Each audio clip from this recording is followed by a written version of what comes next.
Of all the forces in Middle-earth of this time period anyway, few rose and fell, in fact none that we will speak about rose and fell as quickly as Isengard did, at least militarily. They are very much a flash-in-the-pan kind of thing historically, but having said that, they are also one of the most iconic forces of Middle-earth, mostly, of course, due to their very distinct presence in the movies, and that most certainly carries over to any game that they're in as well, and Third Age Reforged is no exception there. Saruman's forces are much as they were in the movies as well, perhaps a little bit more professionally organised than the hordes of orcs and goblins that you may see from other fell realms across the map, but in many ways as well they do bear the same sort of strengths and weaknesses in a more macro sense. They just apply them with their own flavours. So we'll get right in to speaking about some of the sweeping strengths and weaknesses of the Isengard roster, and we'll start off with probably the thing that they're most well known for, and that's having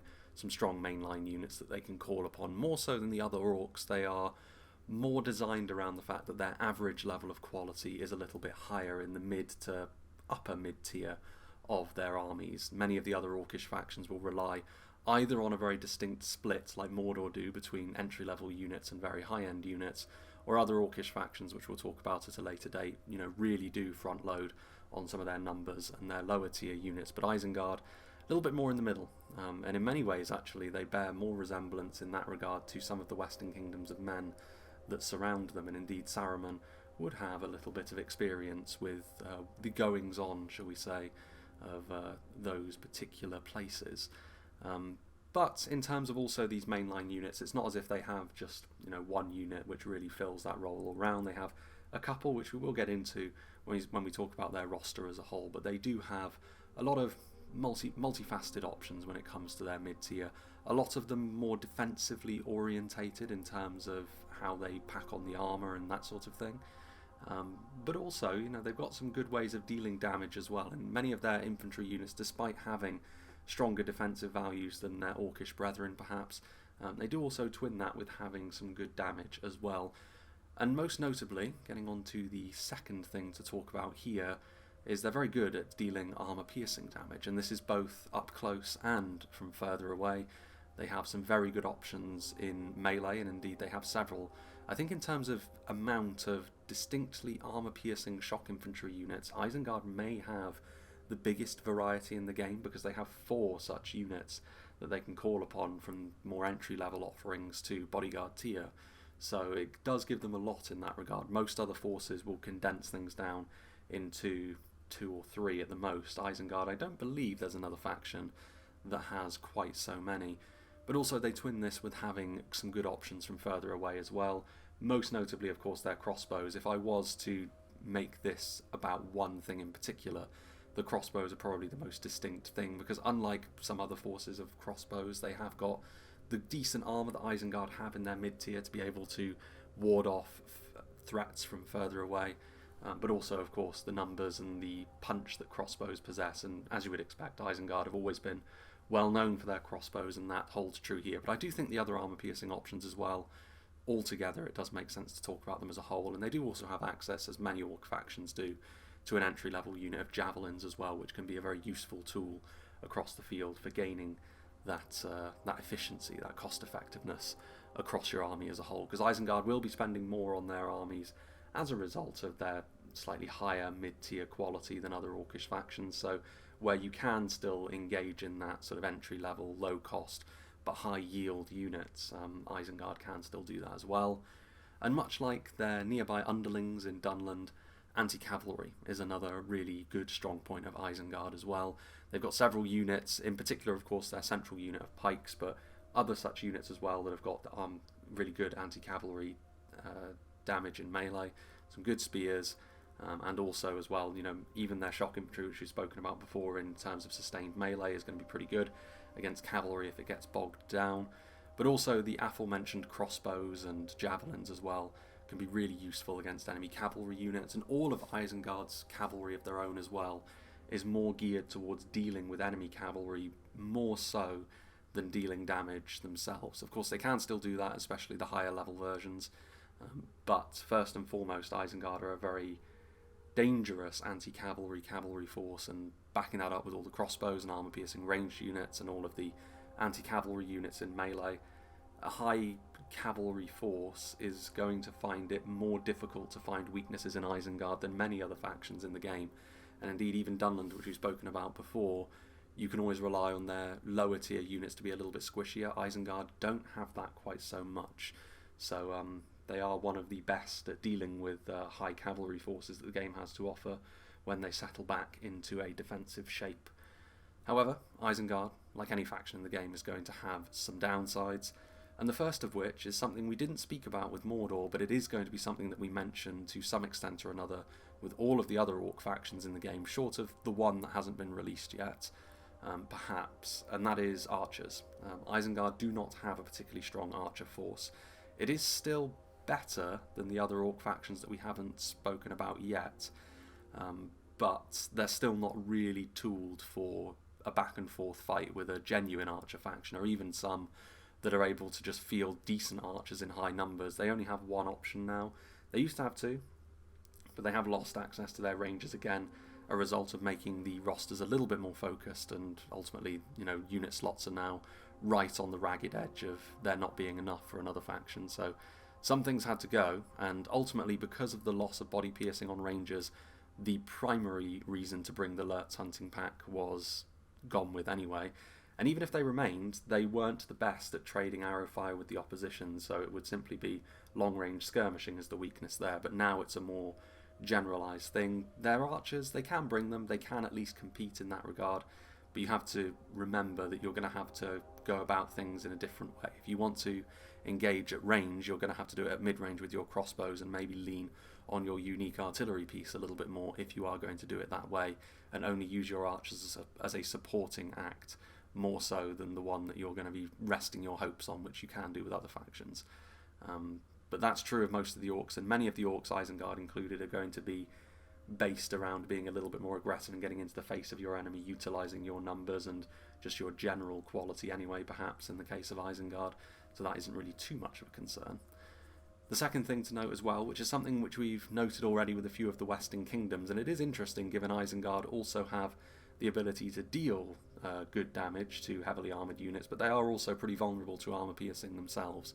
And that's because the vast majority of their units, certainly their upper end units, which are going to be seizing you the initiative in the battle, are going to be reliant on their armour values for defence. Orcs across the board generally are not going to be the most skillful in terms of defensive skill, and indeed Isengard also, with the vast majority of their damage dealing units being armour piercing, are going to suffer in the melee defence department.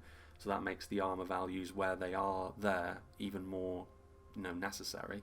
There are a few units which aren't so armour reliant, so to speak, but in these cases they have very clearly defined weaknesses on an individual basis, which we'll get onto a little bit later. But as a whole, you can be pretty damn sure that if you have armour piercing of your own, it's going to find a home against Isengard, because many of their central units, which they're going to be relying upon to be the core of their army, that armour piercing damage is going to be effective against them and their Uruk-hai plate. But again, we'll see which units this is going to apply to, especially when we look at their roster up close. And the final thing to note is very high-end quality, as I've put it, and that's when you put it in contrast with certainly Mordor, but also one of the other Orc factions. They don't really have access to a number of really strong high-end units. Obviously Mordor had a big variety in that regard, and we'll get on to the other Orc factions a little bit later on in the series. But Isengard have got more limited options in this regard. What they have there is still very strong, and indeed their armour-piercing bodyguard infantry unit is still one of the best offerings of its class of unit that the game has to offer, but they don't have a huge amount of variety there, and that does stand in stark contrast with many other factions, and indeed also they are a little bit more single-minded as well. The Nazkai and the Champions of the White Hand specifically are very similar units for what they are. But yeah, they more limited options, and what is there is good at a very specific job, whereas Mordor and several other non-Orc factions in the game have got more options in this regard. And it does bear mentioning when you consider how strong Isengard's main line is, that maybe the higher end offerings around it are going to have more distinct and obvious weaknesses in comparison to some others.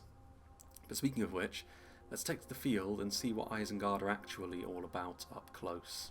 So mercifully, Isengard's roster all fits on one screen, which makes it look rather intimidating when you see everything lined out here, and only 2 of the units as well have access to a singular level of armour upgrade. Many of Isengard's units, after all, do come with the finest armour that Isengard is capable of producing. Not all of them, as we'll see in the entry level, but it's a fairly sweeping thing when you look at it like this. Infantry, ranged units, cavalry and artillery all on the same page. But we'll start off with the entry level units, and with a unit we have actually seen once before already, because this is the unit that they share with Dunland, and it's the entry level Uruk-hai Raiders, so it gives them that numerous unit of infantry that every Orc faction has access to.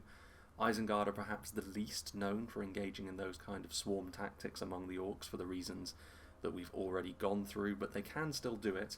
And indeed, they have the full rundown. I mean, we'll go through all of these units in series, but they do have access to a line infantry unit, a unit of fairly basic spears, and 2 units of basic shock infantry that prioritise slightly different things, admittedly. And you could put the half-orcs on their own tier, to be fair, but I've combined the 2 because otherwise we'd end up with basically 5 distinct tiers of infantry, and ultimately the difference in cost between these 2 units of basic leather-clad Uruk-hai and the half-orcs are not so different that I think it really warrants its own tier, and ultimately they do different things for the most part.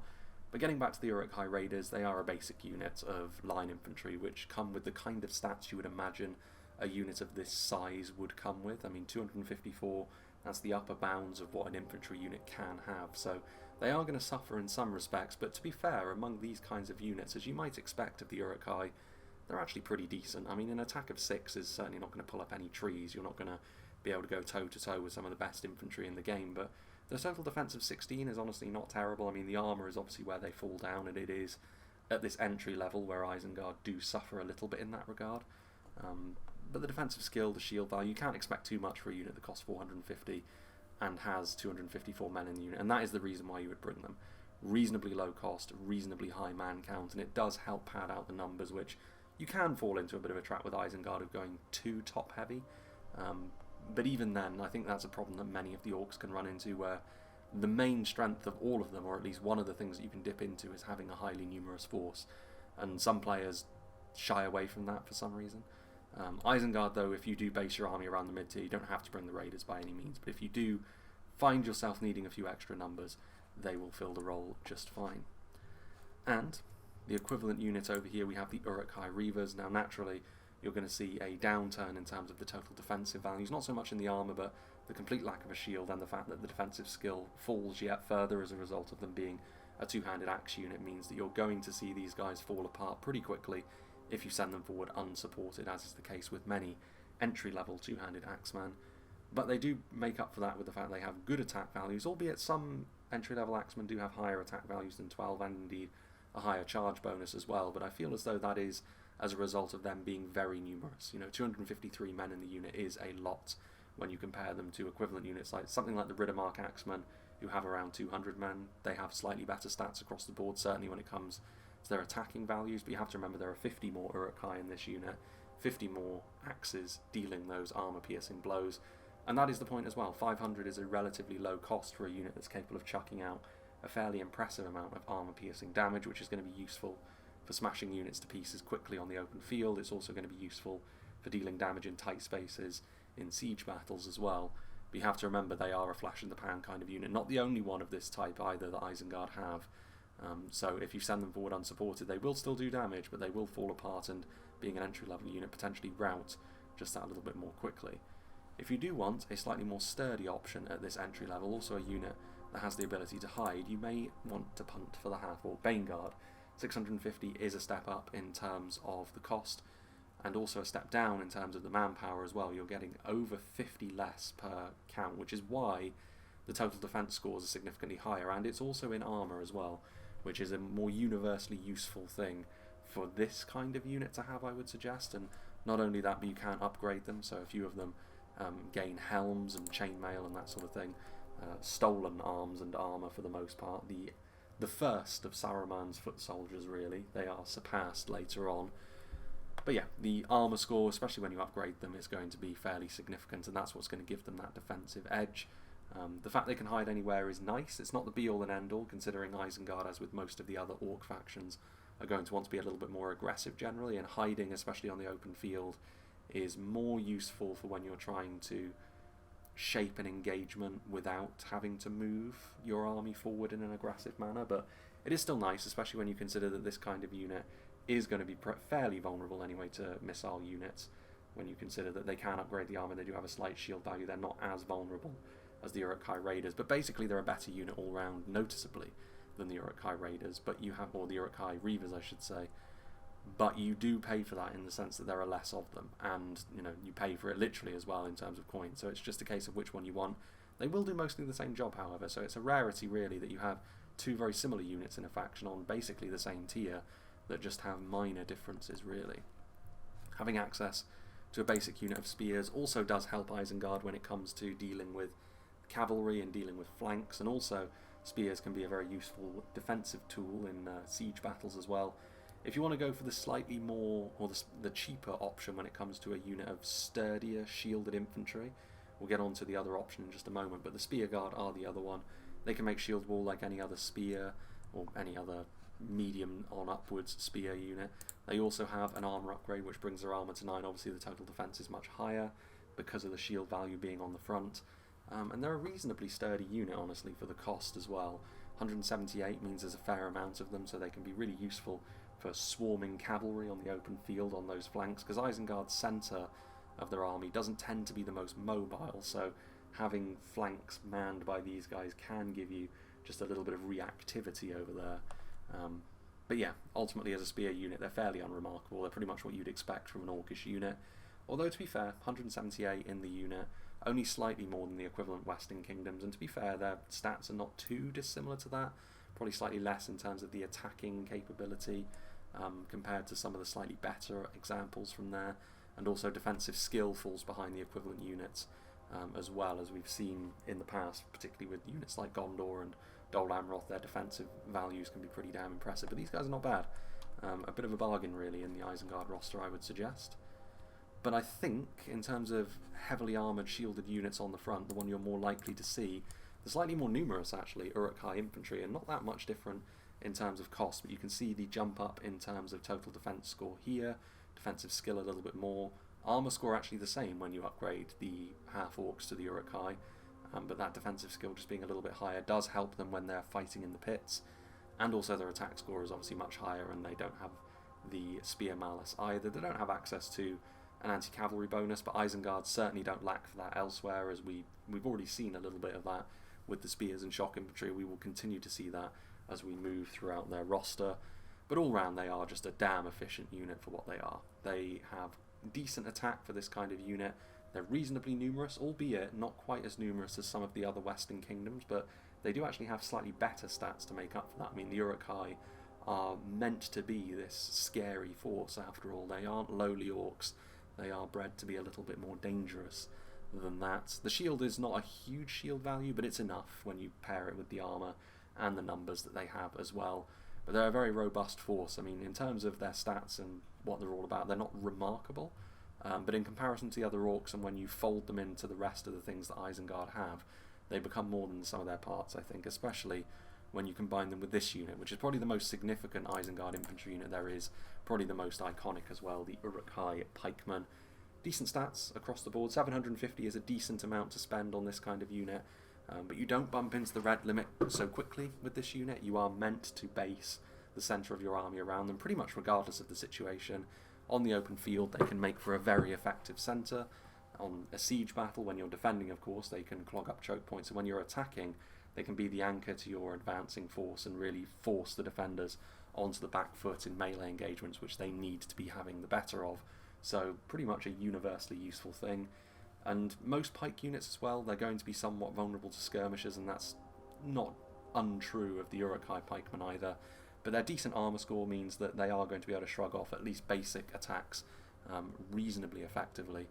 And also, they're designed to be used in tandem with other units like the Uruk-hai infantry and the half-orc spear guard that we've already seen, so their shields can pick up the slack. That's mostly true for most pikes in the game, but with Isengard it's such a natural fit that I think people will do it almost by default, so that is nice as well. And also they add to the anti-cavalry nature of the army. I mean, few people are going to willingly charge into the front of your pikes, but it just makes your infantry much more difficult to touch when the pikes are a part of the makeup that you have. Now then, moving on upwards to not quite bodyguard tier, but high tier units, we have the Guards of Orthanc. 850 is quite a lot for a unit of spears, which in terms of attack score 10 is not bad, but that is subject to the spear malus, as with any sort of unit of this type. But Saruman's personal guard, they aren't a bodyguard unit like they used to be, but they are now able to be used a little bit more freely as a result. And what really stands out, of course, is that total defense score, an armor score of 10, defensive skill of 10, and a shield value of 8, a total defense of 28, which is very adequate for a orcish faction when you're spending this amount of money. And 162, there's a decent amount of them as well. I mean, there are units which we've seen which have a far more impressive total defense score, but those tend to be more expensive and less numerous units from some of the kingdoms of men and the elves and the dwarves. The Guards of Orthanc are designed to be a central unit because you do bump into the red limit immediately with them, so they are intended to be almost like a morale booster at the centre of your army, which is very tough to deal with. Obviously armour piercing is the way that opposition will try to do that, but it's not going to be easy to isolate them. And of course they have a bonus fighting cavalry, they inspire nearby troops, which is very nice, and they can form shield wall as well. So not an aggressive unit, but ISENGARD don't lack for that elsewhere anyway. So more of a defensive force that you can put in the centre of your army, and they come with a few other benefits as well. When it comes to aggressive units on this tier, this is what you are going to be utilising. The Uruk-hai Berserkers, the original unit of this type. All Berserkers are going to have the same problem with them, and that is they have next to no armour, an armour score of 1, and their defensive skill of 14 is actually not terrible, but ultimately as soon as their hit points are gone, they are going to melt away pretty quickly. However, while their 3 hit points are up, they are going to be dishing out armour-piercing damage with an attack score of 20 at the base, and a charge bonus of 15 if you can get it off as well. There are only 103 of them, so unlike many other orcish units, they aren't going to have the overwhelming numbers to them. But while they are active, they can be a real menace, especially to heavily armoured forces. That's true of any Berserker in the game, but the Uruk-hai Berserkers are the OGs, and ultimately they are one of the best at doing it, partially because they fit quite nicely into Isengard's structure. The rest of Isengard have got a solid base for them to build on, and especially when you're in a siege, perhaps understandably, they are a good unit for clearing a bit of space. They won't be alive at the end of the battle, but then I don't think they want to be either. Chanting inspires nearby troops, effectiveness against armour. Of course they frighten nearby enemy infantry as well, so if you have the momentum and the wind in your sails, they can also send other units routing. Very nice stats though. 1,000 is a lot for a unit that you know is going to die, but as long as you use them at the right time, that shouldn't be a problem. And the ultimate example of a unit like that perhaps are the Trolls. Trolls of the White Hand are... I don't actually know in terms of stats, we'd have to compare them directly, but it's always been the case really that the Olag-hai are slightly stronger than the Trolls of the White Hand, and then the rest are behind them. 1,500 is a lot. Similar to the Uruk-hai Berserkers in front of them, it's difficult to really gauge Trolls based on their stats, because when you look at them you think, man, they're so much stronger than everything else, with the attack scores and the defense scores and obviously the hit points being at 8. But you have to remember the fact that there are only 16 of them. They do end up burrowing deeply into enemy lines, taking a ton of damage as they do so. They are far sturdier than they used to be in the last version of the game, but they are still a unit designed to do a lot of damage before falling, ultimately. And they have done that successfully. Trolls of all kind have done that successfully ever since that was implemented. They are far more a part of the game now than they used to be, whereas in the past you could send any old unit of shock infantry at them and they'd fall away. That isn't the case anymore.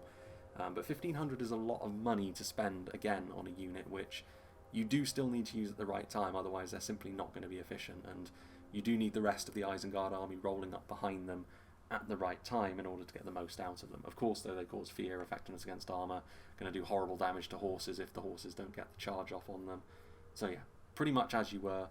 It would have to be a direct comparison to the other Trolls, really, because all of them do pretty much the same job, it's just they do it to ever so slightly different standards. When it comes to something a little bit more unique, however, we have the slightly more professional, perhaps, Berserkers, the Nazkai, or the Folk of the Ring, I think that translates to. So I remember way back in Divide and Conquer, these guys were your reward, effectively, for basically winning the campaign as Isengard, if you acquired the ring as Saruman. And they live up to that reputation because, I mean, they've got an absolutely enormous attack of 25 with a charge bonus of 15. Of course, that's effective against armour as well when you look at the weaponry. They are effectively an axe unit more than anything else. I mean, that isn't a sword made for finesse now, is it? They also inspire nearby troops, and they also frighten nearby enemy infantry, like any good, really high-end bodyguard does. The total defense score's maybe not quite so high. You wouldn't necessarily expect that, because this kind of unit is always going to sacrifice defensive skill, at least to an extent. It's 2 hit points as well instead of 3, but again, they're more of an aggressive unit. The rest of Isengard's sort of main line is designed to be a little bit more solid, and this is what I was kind of talking about. Isengard don't have too much in terms of their options for a foot-based bodyguard, and what they do have is aggressive, so you want to be using it maybe on the front foot a little bit more, which does come with its own downsides. But when you look at these stats, I mean, if you use it at the right time, all of these shock units, use them at the right time, and then they're going to carry you to victory, while your main line makes sure that you stay solid. Now then, moving on to the ranged units, and Isengard do have a fairly varied unit. I mean, you can barely see these guys because they are sort of green-skinned Snaga skirmishers. Basic unit of javelins. I think in comparison to the Orc javelins, I prefer the Mordor Orc javelins a bit more because they do have a shield value, albeit the Snaga skirmishers can hide anywhere, so they can keep themselves out of harm's way, but they're mostly going to be doing the same thing. Each individual javelin is not as devastating as some others can be in the game, as you would expect, but there are so many of them, they're so cheap that, especially when you're in a siege, whether offensive or defensive, they're very, very easy to get value with. On the open field it can be a little bit more dicey, but as we've already mentioned, Isengard do have good anti-cavalry, which is the main Achilles heel of this kind of unit, so you can guard them a little bit more easily and a little bit more naturally without even trying in many cases. So obviously the stats are dreadful because they're really not designed to be melee combatants. At the end, if it's the end game and these are the guys you're relying on you to try and see you over the line with their mighty melee prowess, things have gone wrong somewhere. But yeah, I mean, you're going to be wanting to use their efficient javelin damage more so. Moving on. These are the archers that you have access to as Isengard, the simple Uruk-hai archers, 550. Melee stats pretty poor. They can use sharpened stakes, which is nice. But like I said, they're really just there that if you want to contest the long-range game, you do have an option to do so. But relatively low armour, not a huge amount of damage either. Not even particularly numerous, not enough to really be remarkable. 163 is fairly standard fare. So they are going to get pushed around by, in particular, heavy archer factions. I'm thinking the likes of Gondor, the likes of Dale, and Mordor are more set up of the Orc factions for doing this kind of thing. But it's nice to have this option anyway, and ultimately this is a better option than the other 2 Orc factions, which we've yet to speak about, have in this regard. So Isengard are going to be a little bit more competitive there, and if you are in a defensive siege, you may want to bring them anyway. But do bear in mind, Isengard are not a long-range skirmishing faction, and many other factions in the game will beat you if you decide to engage in it. If this is just a part of your idea, that's fine, but it can't be the entirety of it. However, when it comes to ranged damage, this is probably what Isengard are most well known for, the Uruk-hai crossbowmen. Crossbows across the board are an interesting one, because again, much like trolls, they kind of all do the same job, just to varying standards. Obviously the missile attack of 14, armour-piercing bolts. The line of sight is important though. If you start arcing your shots with crossbows, they tend to become significantly less effective, and obviously they have less range, so if you are up against a really strong long-range archer force, then the Uruk-hai crossbows could get counter-skirmished on a more open field such as this. But it's in sieges and when Isengard can dictate the pace where these guys and any crossbow unit can be far more effective. Slower pace of dealing damage though, obviously the reload times on crossbows can be a bit of an issue. 800 is also a fair amount of outlay, but the armour score does help them with that. It does mean that they're a little bit less vulnerable to longer range archers than a few other examples of this kind of unit. And also I quite like the idea that these guys use a bayonet in melee. It means that they're very focused around one weapon while they're on the field. A little bit better in melee, like I said, than the Uruk-hai archers, but it's certainly not their focus, should we say. Now then, moving on to the first of Isengard's cavalry units, and in pretty typical fashion, again, based mostly around being more effective against enemy cavalry units, the Warg Riders, they don't achieve this with necessarily a direct bonus against cavalry, but they are effective against armour. When you consider the weapon type, obviously off the charge they're going to be effective against armour. They scare horses in the same way that camels do. Again, that kind of strategy, it's very difficult to see how effective that is, basically, in Medieval 2, but still, it's better to have it than not when you're going after enemy cavalry units. The main thing which really sets them apart against regular cavalry units in melee is that second hit point of theirs. It means, in particular against Lancers, they're simply going to be able to outlast the initial wave, 750, and when you combine it with the rest of what Isengard have, if your crossbows are in range, particularly if your bodyguard cavalry is nearby and your trolls, you're going to be able to dominate cavalry engagements like this. So, unlike a couple of other anti-cavalry focused factions, we've already mentioned Dunland in the past, Isengard do have the ability to actually engage with their own mounts as well, up close and personal, and force the issue a little bit more, so it makes them a very tough foe in that regard. Charge bonus of 15, they can be used aggressively as well. Used to be that wargs had swords as their weapon, now they've got these longer, I hesitate to call them spears, they almost look like sticks with a bit of metal just wedged on the end, they're barely even spears. Not all of Isengard's crafts are on a high level, there's only so many of Orthank's finest to go round. This is probably going to be a fairly common sight as well, the warg skirmishers, significantly lower stats in melee. However, they do still have that second hit point, so they are still going to be at least a little bit resilient. Enemy archers are still going to be a problem with the low armour score of 4, hit points of 2, means that they're going to be able to withstand that to a certain extent, but warg skirmishers are nice because javelin cavalry is always going to be somewhat useful at hunting down enemy cavalry units, and they are also a useful unit in a siege, attacking or defending, because you can sally out with them if you're defending, or if you're attacking, even if the enemy doesn't sally out, you're still able to use them as regular javelins and also a bit of a mass pushing unit later on. So a nice unit to use this. 750 is a fair amount of outlay though, so again, if you're going to bring a full rounded cavalry force, you are going to have to pay for it, and in particular with your bodyguard offering, which is one of the scariest forces you can see if you're commanding your own cavalry force, the champions of the White Hand. And that's because they have got some very, very scary melee stats, an attack of 20, big total defense score as well of 16, and a lot of that is defensive skill when you consider the two-handed blade that they wield. 1500 is a lot, admittedly, for what is effectively a unit of mounted Nazkai. They look very nice. But yeah, there's really not much else to say to them other than the fact that they are designed to really just be that real pain in the arse to enemy cavalry units, and when you combine it with the rest of what Isengard have, it can really be the centerpiece of making your opponent's job a nightmare if they're being cavalry heavy, which again makes sense considering that this was an army born and bred really first and foremost to fight Rohan. Rohan have their own answers to Isengard, but Isengard probably have the easier end of that matchup in terms of what they're going to make their own composition. And something else that Isengard had probably deserved its own spot in the strengths and weaknesses, to be fair, but I feel like Isengard had some more sweeping ones that were worth mentioning first. The Isengard Ballista. It is a fairly expensive artillery piece, and ultimately the crew is also one of the plainest that the game has to offer. They've got the same armour as the Uruk-hai crossbows, but the one-handed blades of the infantry. However, the projectile, anyone who's seen the Isengard Ballista, it's a fat projectile basically, which allows it to deal similar sorts of damage as a catapult, but with most of the efficiency that a ballista offers you. That's why it's so expensive. You can use it for fortifications. It's a menace on the open field as well, because it really does force your opposition. If they're unable to deal with it at long range, you can then dictate the pace of the battle as you see fit, which can be a real boon to you. It's one of, if not the... I wouldn't call it... There are other artillery pieces that have got a higher ceiling in terms of damage, but in terms of ease of use, reliability, and the average kill count that you're likely to see, it may still be the best unit of artillery in the game. Now, there are a couple of other relatively new ones which we haven't really seen settle in the meta just yet, so that's one thing to bear in mind, but this is a real high point of the Isengard roster as well.